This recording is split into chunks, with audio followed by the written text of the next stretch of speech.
Hola, hola, doctor Nacho Rodríguez, conferencista 02, Jorge Sabogal, Laura Méndez, Rodolfo Rodríguez, Daniela Montoya, Jorge Andrés Rico. Gracias por estar aquí conectados, gracias por no haberse ido al webinario de la doctora Macedonia. Comenzamos en un ratito. Gracias. Estoy en ambos, doctor.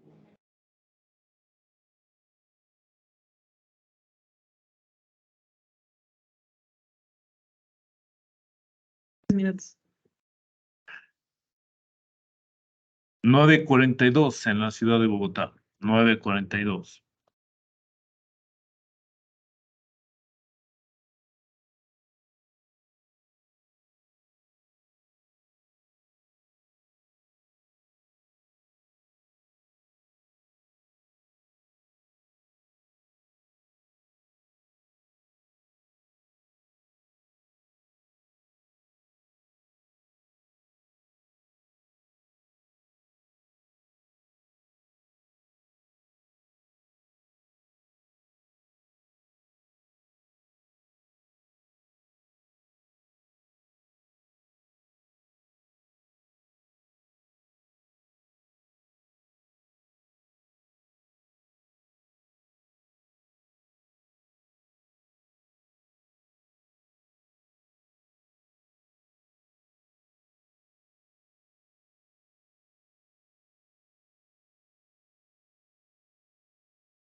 Lista.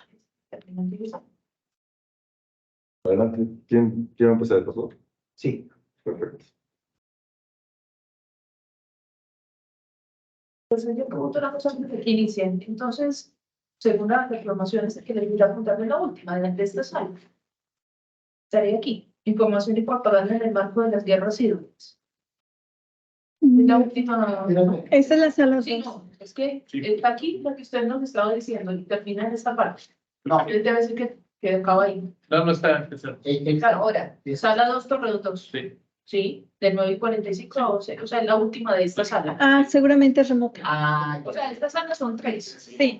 Empieza la incorporación la asociación y termina con información y propaganda en el marco de las guerras civiles. Confirmar que está nuestra colega. Exacto. Maribel. Muy buenos Jorge días. Andrés Rico, si está conectado, que él está acá con ustedes.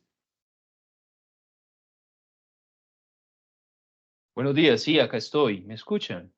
Perfecto. Sí, perfecto. Bienvenido, profesor. Qué gusto Muchas saludarlo. gracias. Cuando ustedes me avisen. Perfecto. Muchas gracias. Está grabando. Sí.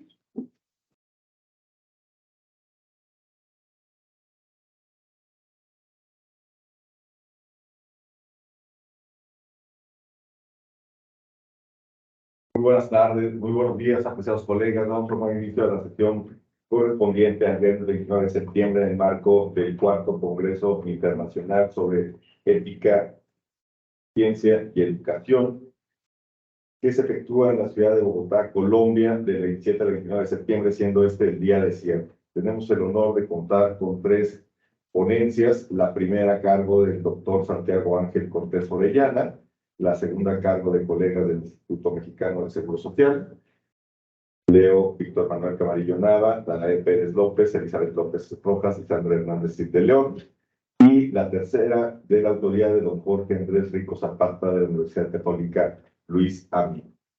Es ampliamente conocida la trayectoria del doctor Santiago, solo puntualizo que efectivamente él es médico cirujano de formación, con la especialidad en medicina legal, una maestría en educación con mención en docencia e investigación en educación superior, es doctor en medicina, así como auditor médico. Tiene algunos diplomados de importancia estratégica y es miembro de algunas asociaciones que para lograr el tiempo resumiré para que ustedes puedan consultar también su bibliografía, para que tengan un contacto directo con usted. Usted ha facilitado en estas sesiones del Congreso la mayor apertura en el seguimiento a las exposiciones, por lo cual le quedo muy reconocido y en su persona la Universidad Peruana de los Andes de contar con su guía presencia adelante.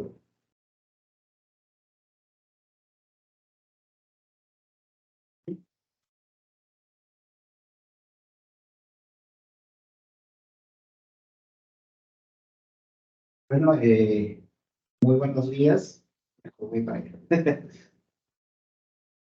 Muy buenos días, distinguido auditorio. Aquí en la sesión presencial y asimismo aquellos que están conectados por vía virtual. Muy agradecido y reconocido a los organizadores por haber tenido a bien considerar la ponencia titulada Incorporación de actitudes éticas en médicos de un programa de especialización de Huancayo, Junín, Perú, que vengo a compartir con ustedes, ¿no? A nombre de la institución en la cual me desempeño, como es la Universidad Peruana de los Andes, ¿no? Siguiente, por favor. Vamos a ver, como ya lo habíamos dicho anteriormente, Huancayo, Junín, viene a ser una de las provincias que existen en Perú. Huancayo específicamente viene a ser la capital de la provincia o la provincia capital de la región Junín en el Perú, que se ubica en la región central de mi país, ¿no? Y lo que ustedes ven a continuación es pues la imagen de la Universidad Peruana de los Andes, donde me desarrollo y que tiene como uno de sus componentes a la Facultad de Medicina Humana. Esta Facultad de Medicina Humana desarrolla actividades tanto en pregrado como en posgrado.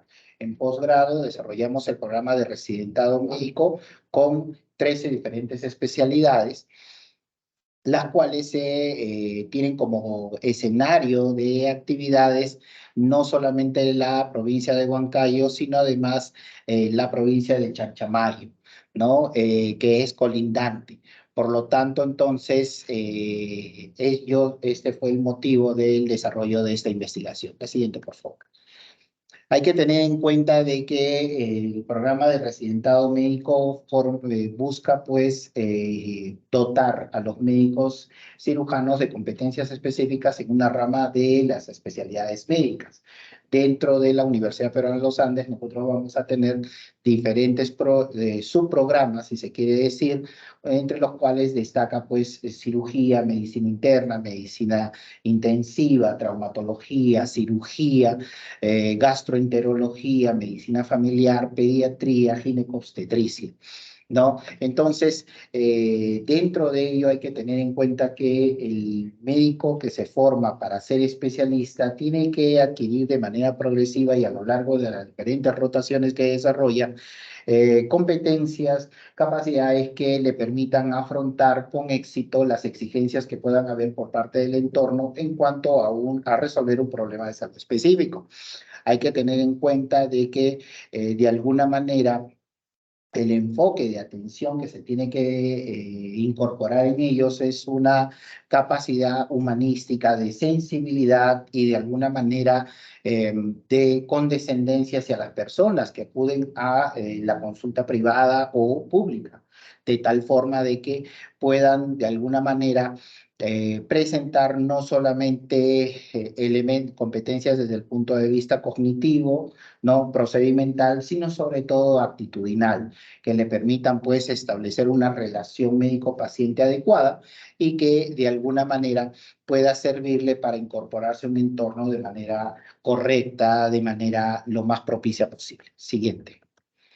Para ello se hizo este estudio, un estudio de tipo cuantitativo, descriptivo, observacional y transversal, el cual se desarrolló aplicando un instrumento específico, la denominada escala de aptitudes sobre ética profesional, validada por Hirsch, que se aplicó a residentes tanto de primer año como de último año. Lo que se quiso saber es efectivamente comprobar si el paso de la residencia, hay que tener en cuenta que en Perú el residentado médico tiene 3 años de duración. Entonces, ver si existían diferencias también entre los médicos residentes que recién ingresaban y los que terminaban, porque se supone que a lo largo del proceso formativo deberían haber logrado incorporar estas competencias de carácter actitudinal, ¿no? Para ello, desde el punto de vista ético, se solicitó el permiso correspondiente al decano de la Facultad de Medicina Humana y de la misma manera al Comité de Ética de la Facultad. A cada uno de los participantes se les hizo de conocimiento un consentimiento informado, el cual procedieron a firmar con el fin de poder hacerse partícipes directos de la investigación. Siguiente. Los resultados fueron estos, como ven ustedes. Los residentes que tuvimos entre el primer año y último año, fíjense, la mayoría de ellos se situó en el rango de 30 a 34 años. Hay que tener en cuenta de que son en realidad bastante jóvenes los colegas que entran. ¿Y eso es por qué? Porque nosotros dentro de del sistema peruano tenemos 2 tipos de plaza de residentado. Las denominadas plazas libres, que son para todos aquellos médicos cirujanos que terminan la formación profesional y que inmediatamente quieren comenzar una especialidad, y las denominadas plazas cautivas. Las denominadas plazas cautivas son para aquellos colegas que ya han logrado su incorporación, ya sea al sistema del Ministerio de Salud o e-Salud, ¿no? Nuestra seguridad social, y que ya tienen la condición de nombrados ahí, pero siguen siendo médicos cirujanos. Entonces, estas plazas cautivas se reservan específicamente para que ellos hagan la especialidad, pero con su propio presupuesto, ¿no? Son transferidos nada más, se contrata una suplencia que cubre esa plaza y ellos logran acceder a un programa de especialización. Entonces, como ven ustedes, ahí la gran mayoría de nuestras plazas están dirigidas a nuestras plazas libres, como le llamamos. Por eso es que nuestra población, como ven, es relativamente joven en la mayoría de los casos. Siguiente. Se ve efectivamente de que midiendo o aplicando la escala de Hirsch, la incorporación de actitudes éticas básicamente alcanza y supera el 90%.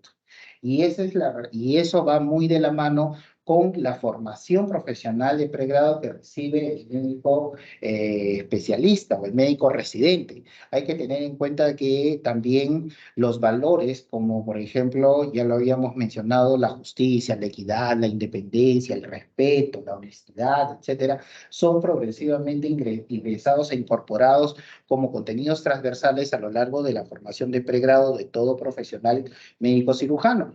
Eso se ve reflejado, como vemos nosotros también, en los residentes y de alguna manera trasladan, o en todo caso reafirman esa condición de desarrollo y conducta ética a lo largo de su proceso de formación como especialistas.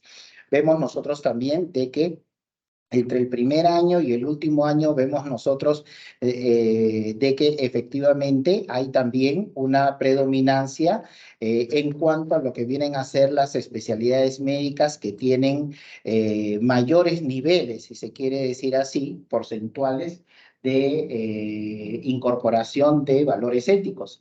Y hay que tener en cuenta que cada una de las especialidades tiene de alguna manera ciertos rasgos en cuanto al perfil de formación del médico. Las especialidades médicas tienen un contenido más horizontal de trato al paciente, hacen mayor seguimiento, están acompañando, están al tanto. En cambio, las especialidades quirúrgicas son diferentes porque son de rápida resolución de los problemas y a veces el contacto con los pacientes es mucho menor, es mucho más corto en cuanto al tiempo. Se resuelve el problema quirúrgico que lo ha traído y simplemente el paciente es dado de alta. En cambio, en las especialidades médicas muchas veces el estudio del paciente o la patología del paciente exige de que se hagan seguimientos progresivos, se hagan procesos de disquisición diagnóstica, ¿no es cierto?, con el fin de confirmar o descartar el diagnóstico que se ha planteado y por lo tanto las estancias hospitalarias muchas veces son más amplias. Eso hace, por ejemplo, de que en las especialidades médicas la práctica de valores éticos o la observación de los valores éticos sea mucho más fuerte de repente que en las especialidades quirúrgicas donde es mucho más puntual la atención que se brinda. Siguiente. Vemos entonces de que la actitud es positiva, como ven ustedes, en niveles muy altos, 96% en el sexo masculino y 82% en el sexo femenino. Aquí, por ejemplo, una situación un poco rara. Varios autores señalan de que tradicionalmente las médicos damas son de alguna manera más condescendientes, más acompañantes o de repente tienen la práctica de valores éticos de humanismo hacia el paciente mucho mayores. Sin embargo, haciendo la revisión bibliográfica correspondiente, se ve también de que en el caso de las damas médicos, muchas veces la toma de decisión es mucho más rápida, tienen una forma mucho más rápida de abordar los temas, tienen una menor, si se quiere, un menor raciocinio para poder ser más engreídoras del paciente. Son más prácticas, son más rápidas, toman las decisiones de mejor manera. Siguiente. Vemos ahí también lo que habíamos señalado también, la actitud médica y quirúrgica. Al final de toda la investigación vemos nosotros de que la medición que se hizo nos permitió ver de que al término de los años de formación, las especialidades quirúrgicas tenían actitudes positivas en el 100% de los casos, producto muchas veces de la medición que se hace en nuestro trabajo desarrollado. Siguiente, por favor. Este ya lo habíamos visto hace un momento, me parece. Ahí está, la discusión. La práctica médica, entonces, en general, se enmarca dentro de valores éticos que buscan desarrollar una adecuada y buena relación entre el médico y el paciente y sobre todo con el trabajo de personal que nos apoya. porque hay que tener en cuenta que los saberes no solamente incluyen la parte de conocimientos, de prácticas, de valores personales, sino también de interrelación con el entorno. En la toma de decisiones, entonces, es más relevante en el sexo masculino que en el femenino, por lo que hemos encontrado nada más, pero no obedece de repente a una causa específica ellos, sino básicamente a la practicidad que tienen las damas para abordar los problemas que se le plantean desde el punto de vista médico. Todos desarrollan actitudes positivas a lo largo del proceso de formación profesional, y hay que tener en cuenta lo que habíamos dicho hace un momento, de que todos estos profesionales residentes vienen con una formación de pregrado que de alguna manera les permite incorporar valores éticos a lo que viene a ser su propio rasgo de personalidad y que lo ponen en práctica posteriormente durante su proceso de formación de especialidad médica, ¿no? Hay que tener en cuenta de que estos aumentan progresivamente y le van a permitir de alguna manera desempeñarse de la mejor forma en la búsqueda de resolver los problemas de salud que a nivel social o individual se pueda presentar en el entorno en el cual ellos se tengan que insertar al final de su proceso de formación. Siguiente. Como conclusión es simplemente establecer que la incorporación de valores profesionales se presentó en más del 90% de los residentes en los cuales se desarrolló el trabajo, de que no se presentaron diferencias significativas a nivel de sexo, muy poca la variabilidad. La actitud de valores profesionales fue predominantemente positiva en las áreas quirúrgicas al final del estudio. Y como vemos nosotros, los residentes de último año presentaban niveles completamente satisfactorios y mayores a comparación de los residentes de primer año. Algo que podríamos atribuir al hecho de que progresivamente han afianzado su formación, se hacen mucho más conscientes y responsables de la responsabilidad que les toca afrontar como médicos especialistas que deben incorporarse al mercado de la salud o al entorno, ya sea privado o público, donde vayan a desempeñarse. Bueno, eso era lo que quería compartir con ustedes. Esa es la bibliografía que habíamos tomado como referencia. Y bueno, nuevamente un saludo y el agradecimiento a cada uno de ustedes. Muchas gracias. Le damos un fuerte aplauso.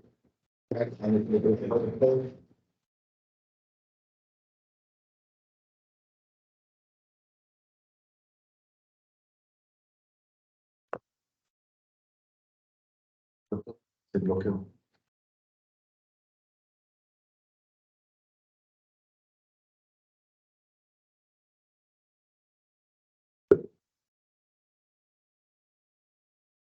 Nuestra segunda ponencia está a cargo del doctor Víctor Manuel Camarillo Nava.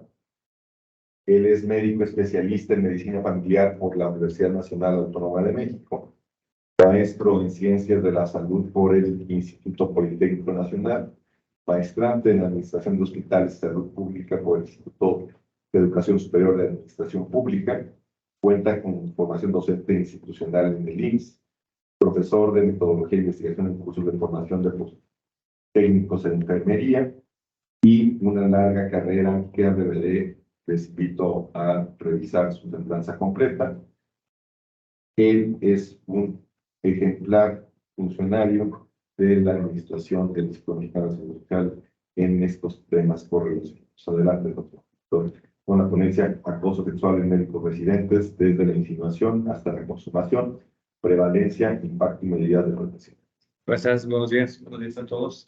Es un trabajo que realizamos en colaboración en el OADF Norte. Están con mis colegas, la doctora López Rojas, Elizabeth Hernández de León, la doctora Pérez López, y hay más gente detrás de este trabajo. Algunos están por ahí conectados, muchas gracias por estar por aquí presentes. Conocen ese trabajo, lo vamos a presentar por acá. Seguimos. Vamos a ver estos temas, es la introducción, objetivo, material, métodos, resultados y nuestra conclusión. Mi disclaimer, Soy médico de formación, soy un médico especialista. Mi área de especialidad es la investigación clínica y la bioestadística. No soy un filósofo, no vamos a ver aquí aspectos éticos, tratamos de englobarlos, pero como tal no soy el especialista. Si ustedes desean consultar o profundizar en esos temas éticos, filosóficos, quizás debían de consultar al maestro en esos temas. No a mí, esa es mi disclaimer, el que sigue. La introducción. El acoso o el hostigamiento sexual lamentablemente es una práctica habitual que parecen los médicos residentes, médicos internos, pasantes, médicos residentes. En general es una práctica mala. En todas las unidades médicas en nuestro país, en el sector salud. El sector salud estamos hablando de hospitales públicos y privados. Se presenta el acoso y el hostigamiento se viven en dichas unidades como un mundo propio. Se tiende a normalizar esta conducta. Cuando no es normal. El acoso o el hostigamiento tiene dos diferentes acepciones de estos conceptos, pero lo que tratamos de hacer aquí es un acercamiento de cómo se vive esta situación con los médicos recientes. ¿Qué es lo que pasa? ¿Es algo normal? ¿Es algo que no debe de permitirse? ¿Qué es lo que está resultando? El objetivo de este estudio es analizar la prevalencia del acoso y el hostigamiento sexual en médicos residentes, así como identificar los factores de riesgo asociados y las medidas para la prevención y su atención. Este es un estudio cuantitativo. Nosotros lo que principalmente hacemos es investigación cuantitativa. En este congreso es más la investigación cualitativa, incluso por ahí investigaciones mixtas. Nosotros hacemos más este tipo de investigaciones, la que nosotros enseñamos en nuestras unidades, pero no por ello quiere decir que no sean los mejores. Es un estudio observacional, retrospectivo, analítico, es una encuesta transversal. Es un brazo de un estudio longitudinal, es decir, de una coordinación. Hacemos un brazo, que es como tal una encuesta transversal. Se aplicó ese instrumento entre febrero y marzo del 2022, es decir, es una foto que se lleva en un momento. Esta foto quizás se pueda replicar en varios momentos. La población de estudio, ya decíamos, son médicos residentes de todas las especialidades en nuestra zona. Más o menos son 29 unidades médicas y tenemos por ahí unas 10, 12 especialidades médicas. El tamaño de muestra, ¿cómo lo calculamos? Lo hicimos con la aplicación EpiInfo de la CDC, con un nivel de confianza del 99%, la frecuencia esperada del 50%, límite de confianza del 5%, tamaño de muestra total de 297. Es el tamaño que nosotros pretendemos alcanzar. El instrumento utilizamos un cuestionario validado, elaborado en la UNAM por la doctora Deribé, y se lo enviamos por vía Google Forms a nuestros médicos residentes, los cuales aceptaron participar. La primera imagen era una carta de consentimiento informado, si ellos aceptaban, seguían adelante con las preguntas. En cuanto al análisis estadístico, fue estadística descriptiva, estadística inferencial, y lo analizamos con la versión SPSS versión 27 en este análisis. Por supuesto, obtuvimos el permiso de ética con el registro R222-3511027. Ese es el registro que nos dan nuestros comités de ética, comités de investigaciones, comités locales. Vamos al grano, pues. ¿Cuál es la frecuencia de acoso? El 40% de nuestros médicos residentes se consideran víctimas de acoso u hostigamiento. Y hay diferentes niveles de acoso o hostigamiento. Participaron, normalmente eran 296. Participaron 317 médicos residentes del primero al cuarto año de académico y pertenecen a diferentes especialidades médicas, clínicas y quirúrgicas. Tratamos de dividirlos como clínicas y quirúrgicas y de hecho sí obtuvimos los resultados, 29 unidades de primer y segundo nivel. Aquí están, en este cuadro número 1 están las características de la población. De los encuestados, el 60% fueron mujeres y el 40% hombres. El estado civil más frecuente fueron los solteros y una variable que quizás no es tan importante para nuestro estudio, pero era parte del otro estudio que estábamos realizando, es la religión predomina, al igual que por acá predomina la religión católica. Número de hijos, en promedio había una mediana de un hijo y un dependiente económico. Eso es importante para nuestro estudio. La frecuencia entonces como tal de acoso o hostigamiento fue del 40%. Y de este 40%, ¿quiénes son los más acosados? 56% las mujeres y 43% los hombres. Siguen siendo las mujeres. Los hombres también manifestaron que son víctimas de acoso o hostigamiento, pero siguen siendo las mujeres. ¿Seguimos? Aquí tenemos las características. ¿Cuáles son los niveles de acoso o hostigamiento? No es lo mismo, pero todos son, por supuesto, que no deben permitirse. Existe desde recibir comentarios ofensivos sobre su cuerpo, sin haber sido solicitados, sin haberlos tomado en cuenta, que hayan sido expuestos al lenguaje vulgar o agresivo de contenido sexual, que hayan sido expuestos a material pornográfico, que les pasen imágenes, videos o que distribuyan videos, imágenes de ellos mismos y hayan recibido invitaciones insistentes o promociones explícitas no deseadas, es otra de las situaciones, que hayan sido víctimas de difamación o de contenido sexual. Actualmente, con esto del bullying y las redes sociales, hay mucha fluidez de estas imágenes y de estas manifestaciones, que hayan sentido la obligación de tener relaciones sexuales no consentidas, que hayan sido víctimas de algún otro tipo de acoso o hostigamiento sexual, es decir, por eso nuestro título se llama desde la insinuación hasta la consumación. Pueden ser nada más algunos comentarios sobre el cuerpo, hasta francamente algunos que sí nos dicen, sí he sido yo víctima de acoso, pero bueno, lo contestan en la encuesta, es difícil que nos digan, pero es lo que nosotros tratamos de hacer, un acercamiento de este tipo de problemáticas. En cuanto a los resultados, los dividimos por especialidades. Las especialidades quirúrgicas siguen siendo las más afectadas. Anestesiología y cirugía general en el 50% de los casos son las más afectadas.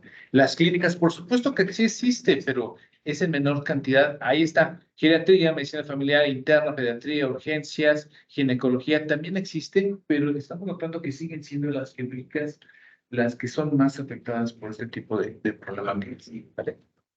La siguiente, entonces, durante el 2022 se atendieron 8 quejas de acoso o hostigamiento sexual en los médicos residentes.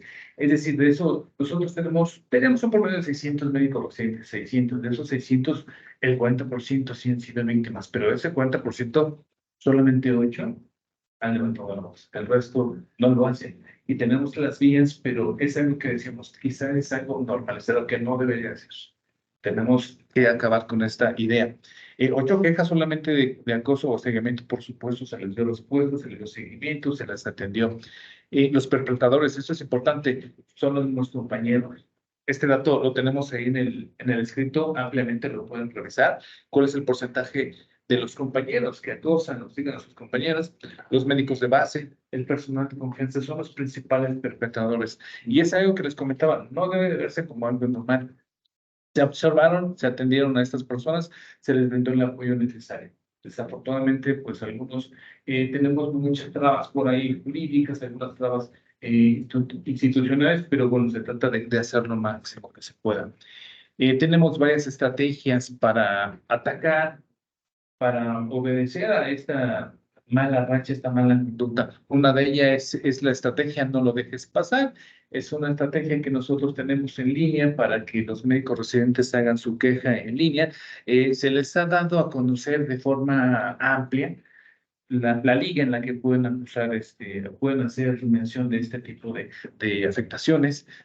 Existe el violentómetro. El violentómetro en nuestro país lo diseñó una universidad, el Instituto Politécnico Nacional, que es como un termómetro de la violencia, desde donde vienen algunos comentarios, algunas insinuaciones, comentarios no autorizados, no buenos, hasta la violencia o hasta las agresiones físicas y violencia sexual como tal. Ese como tal es de la universidad. Nosotros como tal creo que no lo tenemos también implementado en el instituto, pero sería una buena oportunidad para hacer uso de este violentómetro.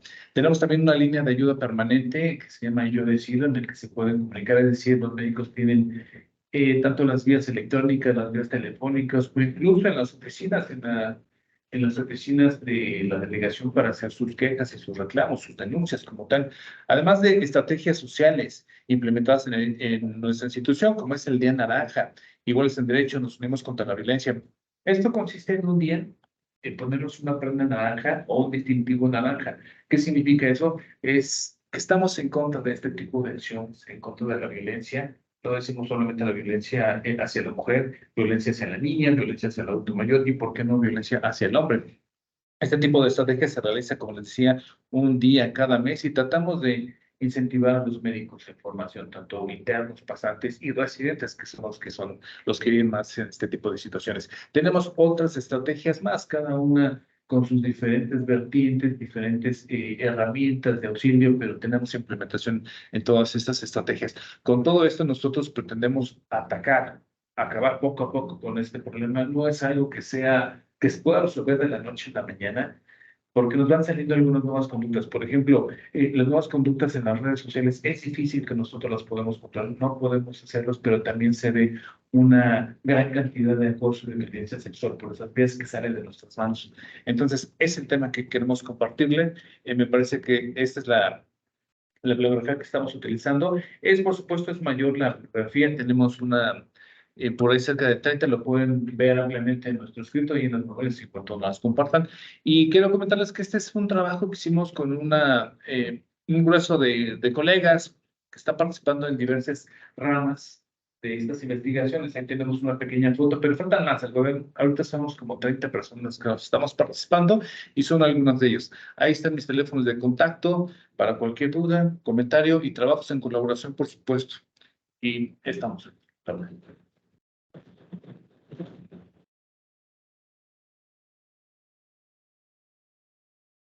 Muchas gracias, doctor Víctor. Y escuchamos con la cercanía de la virtualidad a don Jorge Andrés Rico Zapata, que representa atingentemente a la Universidad Católica Luis Amigo. Él disertará sobre información y propaganda en el marco de las guerras híbridas. Adelante, don Jorge. Muy buenos días, muchísimas gracias por justamente, ¿me escuchan? Por favor, me confirman si se escucha y se ve la presentación. Sí, se escucha. Perfectamente. Y sí Perfecto, se ve. bueno, perfecto. Bueno, les agradezco muchísimo este espacio. Es para mí pues todo un gusto poder compartir. Voy a ser muy concreto, aunque tengo bastante información, pero justamente trataré pues de guiarme, por supuesto, para ser lo más claro y sobre todo para aprovechar pues justamente esta propuesta de índice que les traigo. Primero pues en cuanto a lo metodológico, segundo les daré una breve revisión sobre el marco teórico de este trabajo, ubicándonos en algunos conceptos específicos y justamente en aquello pues, que hace parte del objeto de estudio de esta revisión sistemática, algunos factores o lo que me llevó a proponer una revisión, lo que podría ser, por supuesto, algo a lo que le dé continuidad, que ya les mostraré, que son los factores de interrelación de las amenazas híbridas en este contexto de nuevas guerras, a algunos casos sistematizados por los cuales pasaré mucho más rápido, justamente para cumplir con el tiempo, conclusiones y referencias. Solo para que lo tengan por favor en cuenta, en este caso, pues la metodología se aplica bajo una revisión documental. Tengo en cuenta una revisión sistematizada de 4 autores específicos que son Kaldor, Münkler, Düffel y Friedman, justamente dentro de esta dimensión de las guerras híbridas y también justamente dentro del escenario de las nuevas guerras, que en este caso pues tiene una discusión justamente muy propicia para este encuentro, porque también tiene una perspectiva justamente que puede ser en esa posibilidad del orden internacional desde una visión ética y de una reflexión ética, justamente porque los actores que allí o que hacen parte de este tipo de conflictos no necesariamente pues obedecen justamente a perspectivas y códigos morales y tampoco al deber ser o tampoco ni siquiera a las premisas del derecho internacional. Entonces, solo para dejar una revisión, por supuesto que no podré dar de manera amplia, pero que es importante entender esos dos conceptos de la propaganda y la información, entendiendo que la propaganda lo que busca justamente es un condicionante de la masa. Esto puede ser dado también desde lo que ha sido la psicología social, entendiendo que la propaganda per se o por su existencia no es negativa. La propaganda justamente también, hoy justamente en este contexto, en la revolución tecnológica que estamos teniendo y en los avances hacia el sistema de información y comunicación, justamente puede ser bastante necesaria para que sea dada desde el trabajo estatal. Lo que sí es claro es que ha sido un recurso utilizado históricamente. Nosotros sabemos, según estudios también de las antiguas civilizaciones, tanto así que las evidencias que dejan las pinturas, por ejemplo, rupestres y lo que ha sido también la narrativa que se ha creado, pero más adelante lo que iban a hacer otras civilizaciones importantes como los mismos asirios, por ejemplo, en la zona de la antigua Mesopotamia y en la zona del Tigris-Éufrates, donde ahí tenemos la ubicación de países como Irán, Irak, el contexto sirio, por ejemplo, solamente para mencionar algunos países, fueron foco de lo que se conocía como la guerra psicológica. La guerra psicológica, en palabras muy concretas, hablaba de la búsqueda constante hacia el miedo desde algo que hoy en la comunicación se denomina el voz a voz, sin a una disposición total justamente para generar la masificación de un mensaje. Entonces, lo que busca la propaganda, desde algunos autores, algunos de ellos son Bernier, algunos de ellos son Jean-Marie Dominac, Freire y Bartlett, solamente para mencionar algunos, pero también otros más que los pusieron en práctica, líderes políticos que lo han puesto en práctica, justamente como en su momento fue Napoleón, Julio César, la misma Cleopatra en su momento, Cleopatra VII de la dinastía Ptolomea, y etcétera. En épocas mucho más contemporáneas, el régimen nazi, también el régimen soviético, cada uno en sus formas y en sus, justamente sus condicionantes y en su estructura operacional. Entonces, lo que busca el mensaje propagandístico, y ya les voy a ir a los ejemplos, por eso quiero pasar rápidamente por esto, es condicionar y justamente formar unos climas de opinión a favor de un objetivo que en este caso importa muchísimo en el escenario de la guerra híbrida. La guerra híbrida justamente se aprovecha porque hoy ya no necesariamente aporta o importa desde el escenario bélico o desde el escenario militar de una manera contundente, porque no se busca la victoria contundente, sino la prolongación. Entonces, tanto la propaganda como la información actúan en vía de buscar la prolongación de los conflictos armados. Recordemos que en el mundo tenemos aproximadamente, según algunas mediciones, alrededor de Amnistía Internacional, la misma ONU, 33 conflictos que efectivamente se están llevando a cabo en distintos escenarios, cada uno pues más difícil. Colombia es uno de esos conflictos armados internos más antiguos del mundo. Esto tiene que ser comparable justamente a otros escenarios de violencia armada interna, en este caso como sería el conflicto entre Cachemir y Pakistán, de la zona de la India, o también lo que podría ser el conflicto árabe palestino-israelí, solamente por mencionar dos, pero efectivamente Colombia permanece en esta ruta de conflicto armado interno justamente porque se ha prolongado y porque utiliza hoy muchísimo también estas argucias de propaganda y de desinformación. Lo que están viendo en pantalla son algunos elementos que existen dentro del ejercicio de la propaganda, que hay distintos tipos de propagandas y es según cómo se utilice. En nuestro caso, hay dos que nos importan para las guerras híbridas, que es la propaganda de agitación y la propaganda o la guerra psicológica, que está al interior justamente de las ideas y de los modelos de nación. Estoy avanzando muy rápidamente porque justamente quiero llegar, reitero, hacia el caso y hacia las revisiones específicas.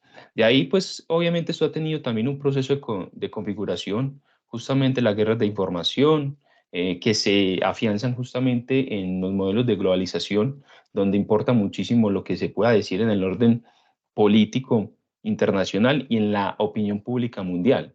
Esto se vincula también a lo que Rumfield y Arquilla mencionaron como las guerras en red, y es que todo esto opera de manera estructurada. Nada de esto está dado simplemente como bajo un método azaroso, sino que justamente funciona porque está pensado. El caso más visible es también uno de los conflictos que tenemos en el mundo, conflictos armados en el mundo, que es el de Rusia y Ucrania, bajo obviamente las operaciones que lleva a cabo Rusia, justamente desde el direccionamiento político. Y esto pues entonces justamente lo que busca es cambiar percepciones, porque lo que se quiere es que haya una movilización y una capacidad de movilización de la opinión pública a tal punto que se pierda la idea sobre cuál es la realidad. Esta imagen que ustedes tienen en pantalla es cómo funciona la teoría del recorte duro de la imagen o blando, y es que se cuenta según lo que se quiera contar, según el objetivo que se tenga. O sea, nada de esto dentro de las guerras híbridas funciona de manera aleatoria. Todo esto está planificado porque justamente, reitero, lo que se quiere es manipular a la sociedad, una sociedad que al estar expuesta también a lo que la Organización Mundial de la Salud denominó infoxicación, pues entonces va perdiendo la capacidad de revisión y análisis justamente sobre cuál es la realidad que se está viviendo en el conflicto armado. Estoy hablando de los conflictos armados en el mundo. Si quieren irnos o verlo desde la tipología del derecho internacional humanitario, pues un tipo de violencia que es el tipo de conflicto, el tipo dirigido hacia el conflicto armado interno, pero también podríamos verlos en otros escenarios y en otros tipos de conflictos. En este caso, lo que les mencionaba sobre la guerra híbrida es que hay unas acciones que se dan desde distintas formas, hay distintos tentáculos y distintas acciones, no es solamente lo militar, justamente lo que importa es el aprovechamiento de la sociedad red. Eso nos lleva a que la percepción importe mucho más que los resultados. Entonces, no es efectivamente qué está pasando, sino qué le estamos contando y qué está creyendo que pasa en esa sociedad, porque obviamente lo que se busca es que se vincule a esto que también se ha dado como una forma y un instrumento dentro de ese ejercicio del poder, que es la información, la manipulación de la información y las argucias propagandísticas que tienen, recuerden, como se lo mencioné hace un momentico, toda una acción dirigida a la capacidad o a la necesidad que se tiene de cumplir objetivos dentro del conflicto armado. Esto es dentro de la guerra híbrida, que es una de las formas y sobre todo se vincula a las nuevas guerras. Para tener en cuenta algunas características de las nuevas guerras que lo he mencionado, y que me excusan si de pronto suena un poco contrario, pero es que las guerras híbridas justamente se afianzan en estos modelos de nuevas guerras, es que los actores estatales y los no estatales se combinan cada vez más. La economía importa muchísimo, pero se disfraza en objetivos sociales muchas veces. Hay formas justamente aplicadas y apalancadas a la búsqueda de la conquista de las masas. Esto es una propuesta que ya Joseph Goebbels, de hecho, la había desarrollado en su momento.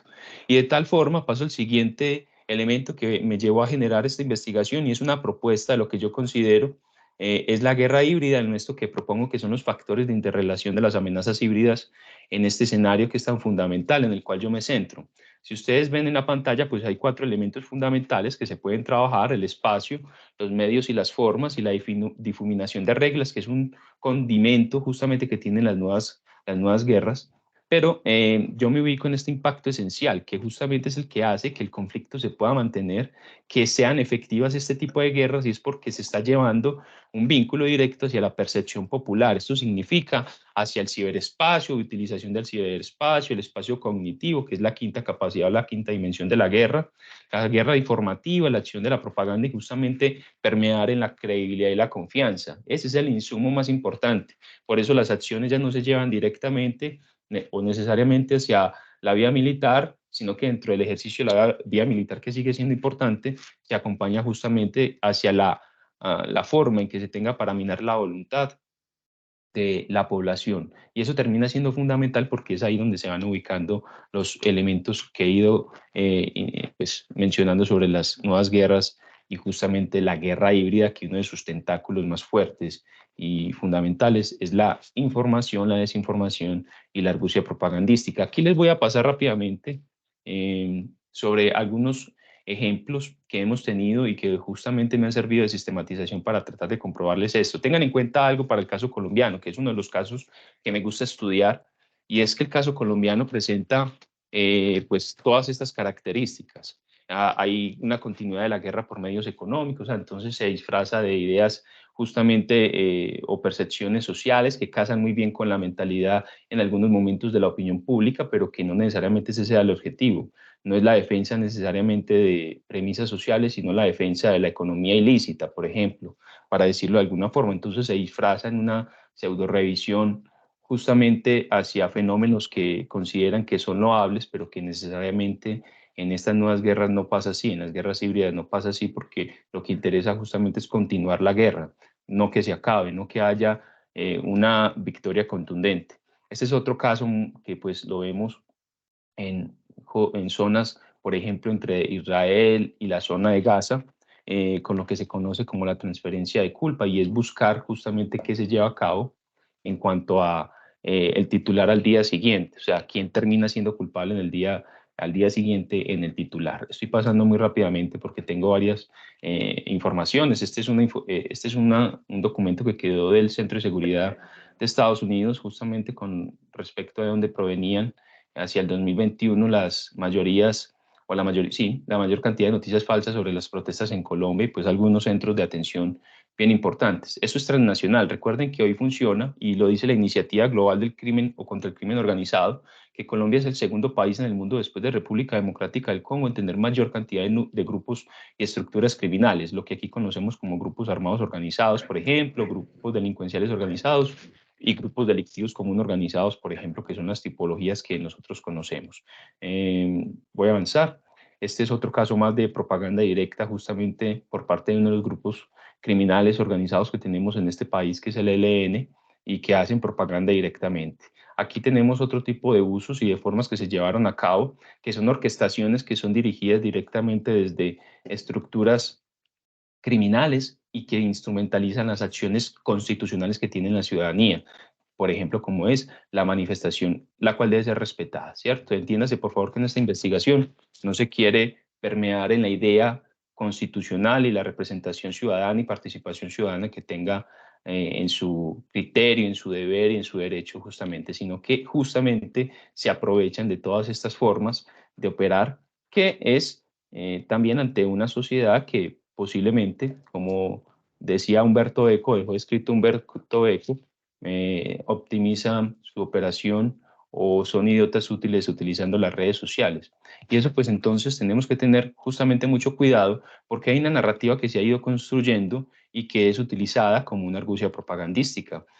Por ejemplo, al leer la segunda Marquetalia y este texto que iba a dejar uno de los grupos y las estructuras que hoy son residuales o las denominadas disidencias, y uno de ellos, pues la segunda Marquetalia, justamente tiene una fundamentación en la batalla de ideas. Y la batalla de ideas termina siendo también apalancada, reitero, a este espectro que les mencioné ahorita en las nuevas guerras, en una dimensión de la guerra híbrida y justamente en las argucias que ellos bien han sabido trabajar. Aquí otros procesos más. Aquí voy a pasar rápidamente por una estructuración propagandística orquestada hacia el 2021 y esto pues llevó a que tuviera de hecho una tipología y unas características que fueron fundamentadas a principios de la propaganda. O sea, cada análisis y cada una de estas piezas puede tener justamente algún principio aplicado a lo que dejó propuesto, por ejemplo, autores como Jean-Marie Duminac, para solo mencionar. Paso rápidamente porque sé que ya se me está acabando el tiempo. Tengo 3 minuticos para responder y respetar los 15 minutos que tenemos en la ponencia. Y esto, miren, lo pueden ver, justamente obedece casi a un tipo de orquestación que instrumentaliza las acciones ciudadanas y termina siendo muy desafortunado. Aquí algunos titulares y links justamente donde se puede evidenciar esto. Obviamente, reitero, esto simplemente es una aproximación que lleva a identificar características de esas nuevas guerras, entendiendo que lo que se busca es la prolongación. Y la prolongación, pues, importa porque la propaganda lo logra, porque a través de la desinformación lo logra, y lo estamos viendo en que la percepción importa mucho más que los resultados, por eso de allí las acciones propagandísticas. Pero eso ha tenido toda una concentración histórica. La agitación y la propaganda no es algo nuevo, esto es algo que se ha realizado y se ha sabido realizar muy bien por distintos regímenes políticos, y que eso ha llevado, por ejemplo, a que ya, como lo vimos en algún momento, teníamos este tipo de campañas propagandísticas de expectativa como la que hizo el M19. O sea, esto no es algo nuevo, esto es algo que ya ha venido funcionando. Lo que pasa es que hoy se aprovecha justo más en la esencia del sistema de información y en los avances de la tecnología y en la globalización. Y eso lleva entonces a que tenemos que tener, que es importante, una revisión hacia en las guerras híbridas. Hay también un brazo social, propagandístico, desinformativo, que lo que se encarga es de agitar y otro que llega a proponer soluciones. Eso funciona de una manera muy coherente y les ha funcionado, tanto así que ya recordemos, y ya aquí voy a ir cerrando, va a ser, por ejemplo, también el comunismo, ya mencioné el comunismo que iba a entender muy bien a través de su ideólogo Trotsky, que después va a saber y se va a dar cuenta que un flexilio que se equivocó, y es que hablaba justamente de toda esta revolución que tenía que empezar por apalancarse hacia las ideas y a la masa, que estaba pues escasamente ideologizada, lo mencionaba, pero que además también tenía que tomar el cine como un atributo fundamental. De ahí es tan importante el cine como un elemento que genera argucias o que hace parte de las argucias propagandísticas. Aquí tengo otros ejemplos. Ahora en el contexto internacional, este hace parte del ecosistema de desinformación de la propaganda rusa. Ver RTTV, Sputnik, por ejemplo, que está orquestado desde el plano y desde el nivel máximo, o sea, esto quiere decir desde el Kremlin, y de ahí para abajo toda una estructura organizativa. Recuerden algo, esto que les estoy hablando en el marco de las guerras híbridas se vincula justamente con algo que funciona como una empresa transnacional que tiene vínculos de hecho y que justamente se adapta también a las lenguas. O sea, me refiero a los distintos idiomas, mejor, para ser más preciso. RTTV Hispanoamérica, o mejor la América Latina, funciona justamente para masificar el mensaje ruso.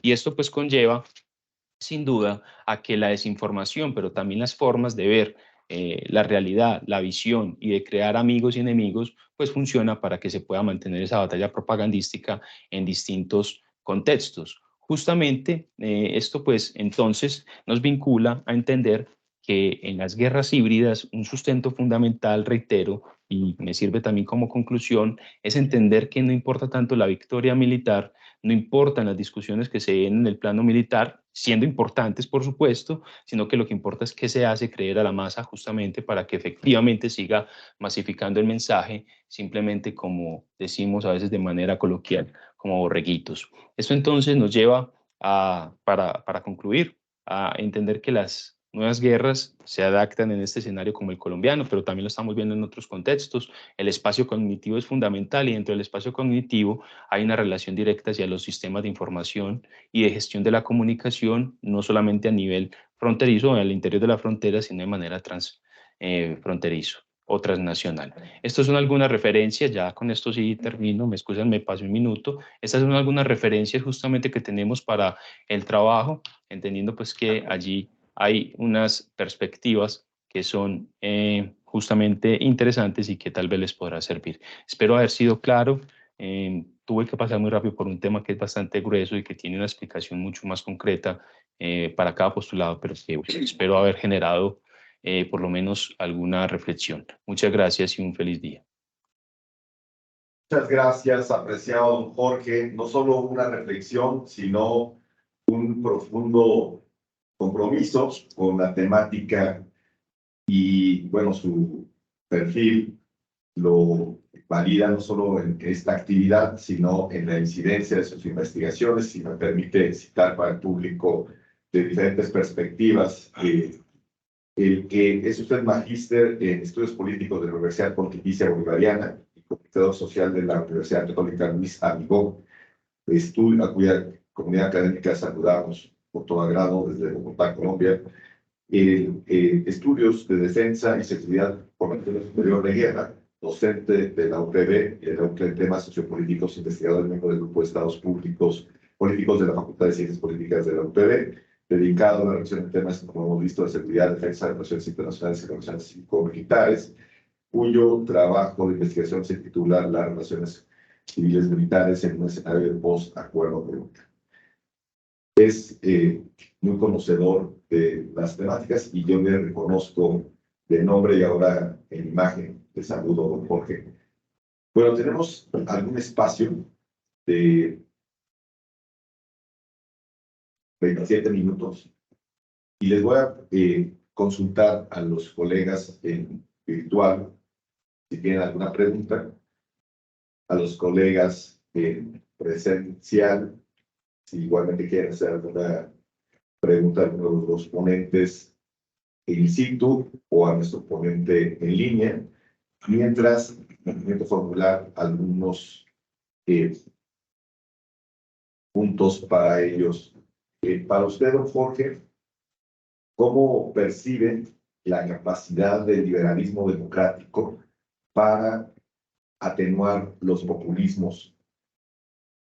No digo de derecha a izquierda porque ya dice Ortega desde hace un siglo que eso es iglesia moral, sino cómo potenciar sociedades abiertas y más libres en las siguientes décadas, no solo hacia el 2030. A nuestro colega, don Víctor, le preguntaría el estructurar canales éticos y la medición de ambientes éticos en los contextos médicos, particularmente de los residentes, ¿cómo lo visualiza? ¿Cuál es el estatus? Creo que sea para el doctor López. Esa pregunta. Sí. Bueno, es que aplica también para la consulta. Sí, pero él hizo medición de ambientes éticos. Yo hice acoso sexual. Claro, pero... Se gusta también a... Sí. Es abierta. Porque aparentemente es la vía de solución, ir a la causa. Particularmente porque nos hemos enfocado en contra de lo negativo, como la lucha en contra de la violencia, en vez de enfocarnos a favor de lo positivo, como es la pro-integridad. Adelante. Don Jorge, si gusta usted empezar. Sí, la pregunta sobre el populismo y las sociedades democráticas, ¿cierto? Adelante. ¿Qué alcance es? Sí, perfecto. Bueno, mire, justamente hay algo muy importante para entender este tipo de guerras y es que se dinamizan en contextos justamente también donde se aprovecha este sistema democrático sobre la información. Por ejemplo, en el caso colombiano, que es muy importante tenerlo en cuenta, pues de hecho es un conflicto armado interno que tenemos en el mundo y que sirve de ejemplo, pues se apalanca justamente de un escenario que en ocasiones se confunde, yo se lo digo mucho a mis estudiantes, y es que podemos estar en el marco de la libertad de expresión, que efectivamente es fundamental, y que debemos defenderla en el ejercicio democrático, en la participación ciudadana y en el respeto a los medios de comunicación y a las formas que tenemos de crear mensajes, pero otra cosa muy distinta es el libertinaje de opinión.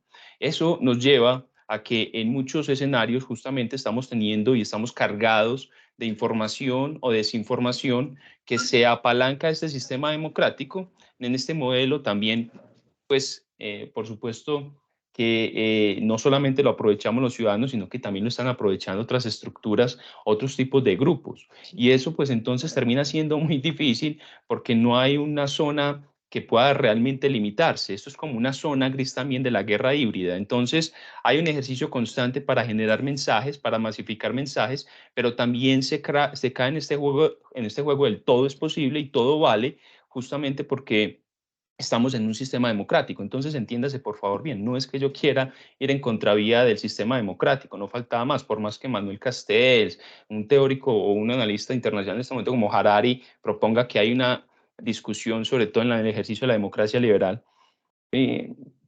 Lo que yo quiero proponer es que justamente, por ejemplo, hay unos retos fundamentales que pueden ir en vía de la ciudadanía. La ciudadanía en este caso puede preguntarse también en el plano ético, en su reflexión ética, justamente qué de esa información que está consumiendo solamente lo que está queriendo hacer es llevar hacia la emocionalización plena, amplia y constante, sin importar que el mensaje suene directamente mentiroso. Y claro, ya aquí entraríamos en debates que pueden ser relativismos sobre qué es verdad, qué es mentira, pero sí hay cosas que se pueden comprobar. Es que hay acciones justamente que emocionalizan mucho, hay discursos que emocionalizan mucho, pero que no tienen una carga de razón. Entonces, ese sistema democrático contemporáneo hace parte también de uno de los retos, es la plataforma para que efectivamente se pueda llevar a cabo el ejercicio y la acción desinformativa y propagandística. Lo que hay que hacer justamente es prepararnos como sociedad también para no simplemente creer que todo lo que se divulga, todo lo que se cuenta es verdad. Hay que contrariarlo, hay que confrontarlo. Muchas gracias, don Jorge. Gracias. ¿Qué tal? Continuamos aquí con la conversación. Medición de los ambientes éticos es un poco difícil porque creo que en nuestra región las actitudes corresponden a un contexto social bien establecido. Desafortunadamente es un problema muy generalizado en nuestra localidad. No hay como tan mucho respeto. Creo que ha habido una pérdida de los valores, de los principios éticos y morales. Entonces se tiende a normalizar todo ese tipo de conductas, como lo decíamos en la presentación. Pareciera algo normal hacer un piropo, ya no lo es. Pareciera normal hacer los comentarios no permitidos hacia el cuerpo de otras personas, sea mujer o sea hombre. Medir entonces los entornos éticos es diferente, es difícil, porque todas las personas tienen diferentes conceptos de ética y de moral. Entonces, podemos estandarizar algunos instrumentos, pero tendremos un acercamiento completamente cuantitativo. Este ejercicio tendería más bien a un ejercicio cualitativo, lo cual sí generaría, en cierta forma, un poco de dificultad para hacer ese tipo de análisis. Tendrá que ser un análisis personalizado, trabajar con cada una de las personas involucradas, pero como tal sí sería difícil medir, hacer esas mediciones desde el aspecto de vista cuantitativo. Yo creo que tendremos que elaborar algún tipo de instrumento más cualitativo, como entrevistas, leccionales, no sé, te lo digo, doctor, sí, esa es la forma en la que podemos contemplar. Muchas gracias, doctor.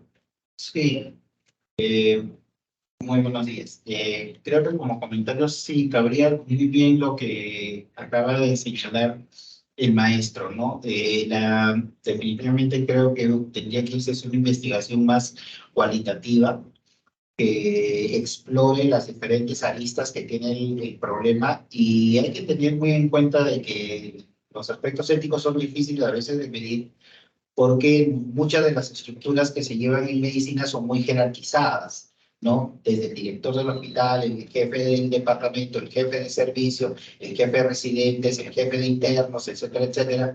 Y a veces no hace muy fácil, como muy bien se mencionó en la ponencia hace un momento, establecer canales de comunicación o que haya valentía por parte de los participantes o de las personas que han sufrido este problema de denunciarlo y de llevarlo hasta las últimas consecuencias.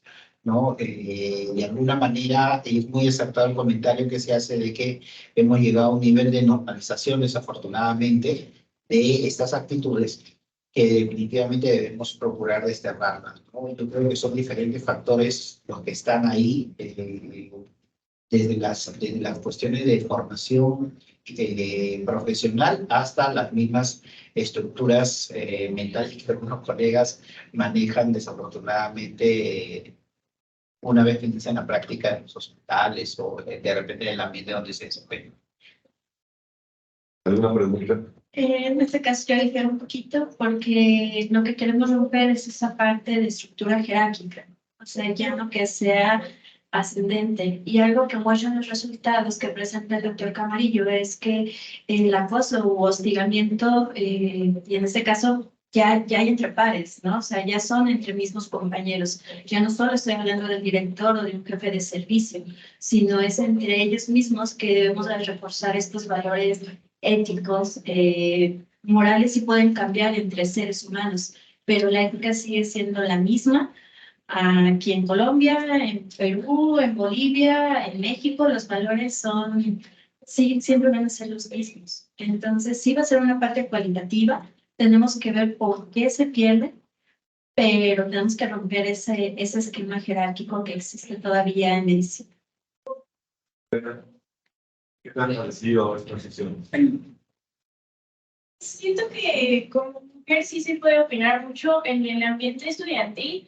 Me ha tocado ver, por ejemplo, yo estudié en la UNAM y estuve en la época donde había muchos paros porque las mujeres, el colectivo feminista, quería romper esa jerarquía que había más entre los profesores, como de, sí te paso la materia, pero tienes que hacer otras cosas. Entonces sí tuvimos una situación muy fuerte en este aspecto en la universidad y ahorita hasta el momento todo ha estado muy tranquilo. Sí hay varios problemas de acoso en la universidad, pero afortunadamente sí se han llevado a cabo y se ha dado una solución. Cuando hablamos de canales éticos, hablamos de los canales de denuncia. La propia palabra denuncia es fuerte y en un marco de cultura de participación, que es en el caso mexicano, y la Tecnobarómetro ahí mide todo esto desde 1994, tenemos 3.13 en formación. Entonces, es más fácil ser doctor, ingeniero, licenciado que ciudadano, en términos de nuestra conciencia, de nuestro compromiso cívico. Entonces, en ese contexto, los canales éticos seguros que tú puedas mantener una comunicación fluida y la consecución del procedimiento, que no sancione a la víctima, porque de los casos que son mínimos los que se denuncian, bueno, veamos cuál es la sanción. Y más allá de este esquema que pretende ser correctivo, bueno, ¿qué tendríamos que hacer de manera sustantiva diferente en lo preventivo? No es solo un asunto de coyuntura, de que pasó o ahorita no está pasando, porque quizás no se está visibilizando. Lo importante es mantener la academia abierta, porque una causa justa como es esta no justifica el cancelar del derecho a la educación vía cerrar una universidad. Estamos en una universidad. Entonces, y aplica para todas.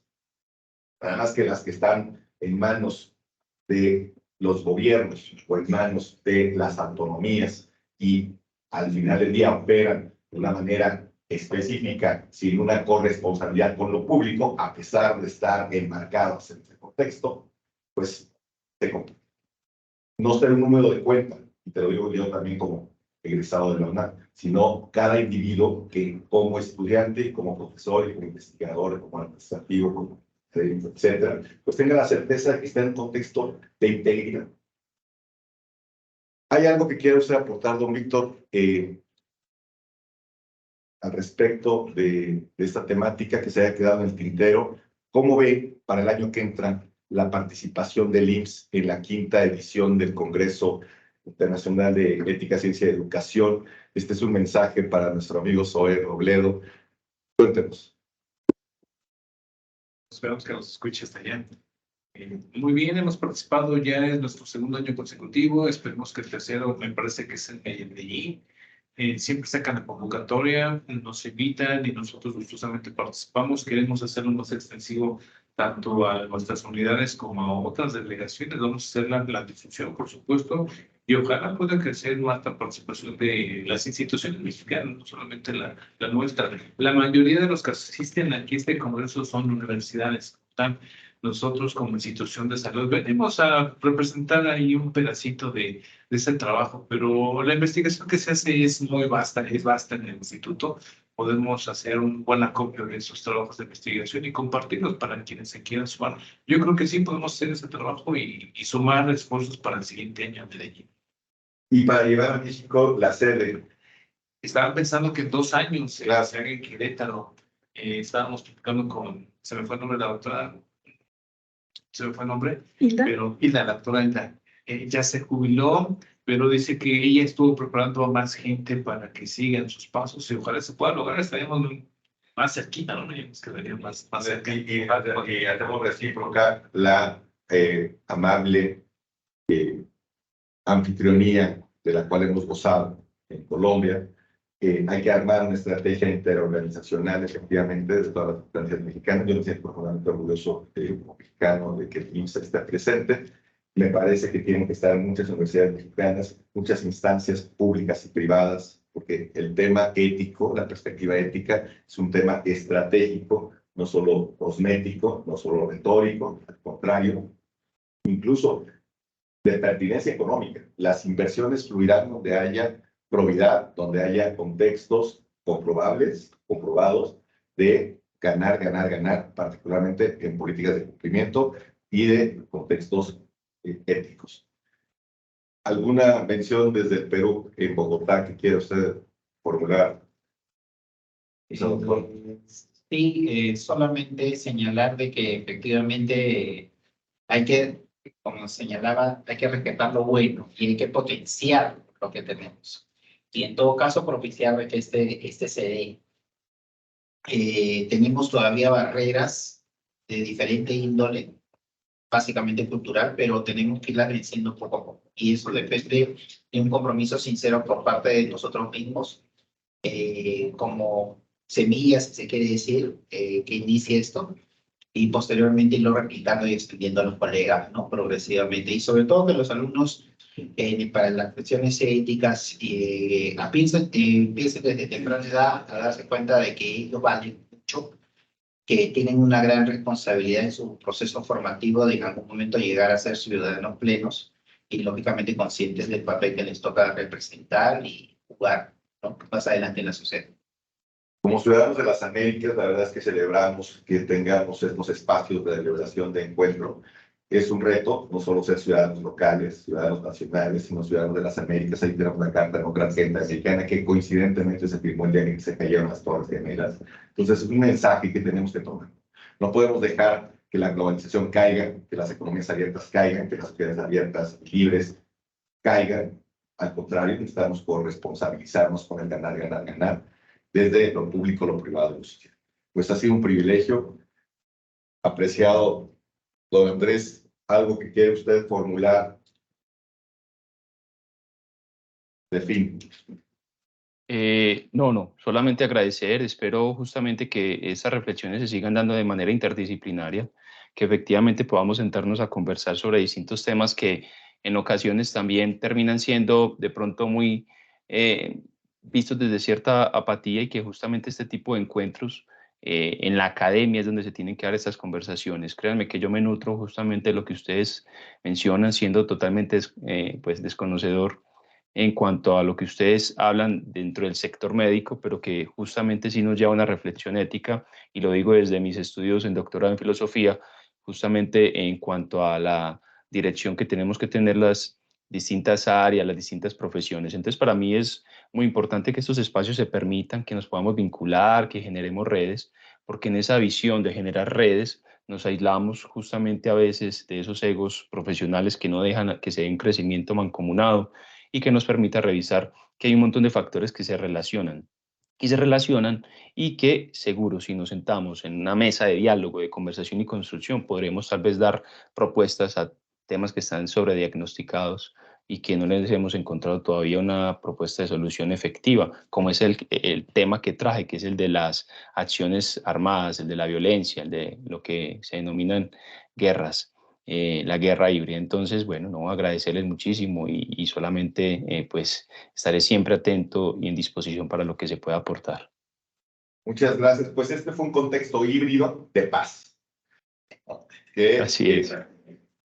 Igualmente ha abonado a transitar del ecosistema al reconocimiento del ecosistema en la visión de gobernanza, de horizontalizar los procesos y que estemos todos sentados en la mesa para la unión, la libertad, la cohesión social y la prosperidad. Que tengan ustedes excelente jornada. Muchísimas gracias. Gracias. Que nos tomemos una foto.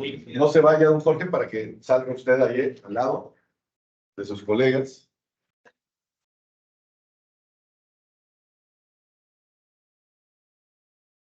Invito a que todos estemos presentes. Les voy a pedir a alguien que nos tome la foto por acá. Perdón, ahí.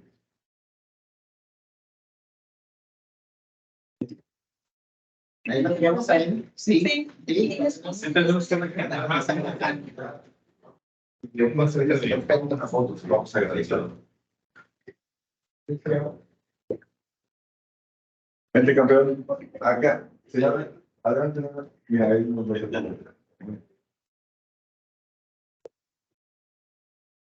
No te pongo. ahí, exacto, nos vamos a ahí está.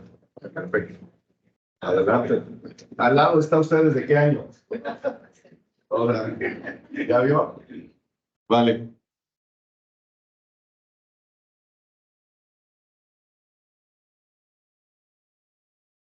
Gracias. Bueno, para el caso mexicano. Gracias. Feliz día. Gracias. Gracias. Envíeme por favor un mensaje. Vamos a armar un grupo para el Congreso para el preparatorio o preparatorio. ¿Se parece bien? Cuando veas sobre, te voy a hablar especialmente de eso. Sí, por favor. Dígale que normalmente estamos trabajando. De verdad somos 30 personas que nos dedicamos a ese.